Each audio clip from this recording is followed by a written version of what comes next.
America's veterans are continuing to serve at home, taking on the coronavirus pandemic, natural disasters, and helping in the resettlement of Afghans in the U.S. The nonprofit organization behind this mission is Team Rubicon. It's made up of former service members who use the lessons they learned in the armed forces to continue making a difference. delaCruz is the CEO of Team Rubicon and joins me now. He served in the Navy for 22 years. Art, welcome. Thanks very much for being with us. Thanks for having me, Elaine. So I want to ask you about COVID-19. What was behind your organization's decision to go ahead and get behind this effort to vaccinate people? Yeah, I think one of the things that Team Rubicon has always been dedicated to is trying to solve or mitigate disasters, which is a rapid onset of unmet needs. The unique thing about COVID is we knew there was a solution to this disaster, and it was to convert vaccines to vaccinations.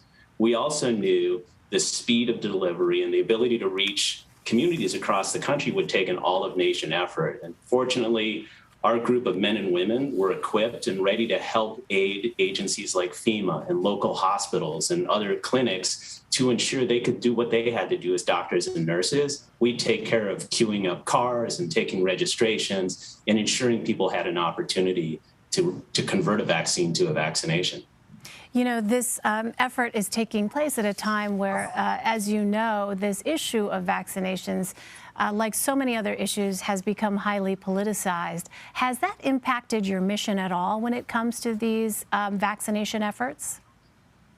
It has, actually. It's changed our mission because part of that mission is we had to build trust and we had to become evangelists for speaking about the science of vaccinations and speaking about the benefits of vaccinations. And I think in particular for a veteran-led organization like ours, the ability to say, listen, this vaccination isn't just about you, especially to military veterans who are used to working side by side with men and women who are putting themselves in extreme danger. It's also about receiving that vaccination to protect the women and the children that might be around you that aren't able to receive a vaccination. So it's not just about the person itself, it's about the community you're serving. And that's something I think that resonates with military veterans. Team Rubicon is also helping to resettle Afghan evacuees. What exactly is your organization doing to assist those evacuees? Yeah, so it was a rapid situation. You can imagine with the withdrawal and 53,000 Afghan allies showing up at bases, we were contacted by the State Department and we understood an unmet need was going to be ensuring that we could receive and distribute goods that these Afghans who literally left with only the clothes on their backs would have what they need to begin their journey in the United States. Everything from clothing to shoes to toiletries, all of these things that people who literally come with nothing and have survived this arduous journey from Afghanistan to one of the bases in the United States, we stepped up, and it wasn't part of our original mission, but fortunately, these military veterans use these skills, experiences, and the tools we built in the years prior. We reapplied those to figure out actually how to get 5.5 million donated goods worth almost $22 million to these families.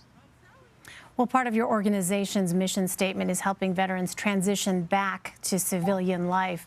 What is it that you're hoping your fellow service members are able to take away from being a part of Team Rubicon? Yeah, so the fellow service members, when they come to us, what we hope to deliver is community, identity, and purpose. Because the reality is a military veteran has already signed up to serve, and frankly, they're built to serve. By being able to serve communities, they have the opportunity to flex those muscles again, to become fabric in the community, to lead other people, deliver hope, and help people on some of the worst days they might experience post-disaster. What do you think some misconceptions are that civilians may have with respect to veterans and the experiences they have after their mission and their actual time on active duty comes to an end? Yeah, I think one of the big misconceptions is that, you know, a man or woman who's served in the military is broken. They're experiencing PTS or they have all of these different struggles. And I'm not downplaying the reality of some of the experiences and the effect it can have. But another component of that in every person is they have unique skills and experience. You have to view this veteran as somebody who's graduated from really what I call an exquisite school.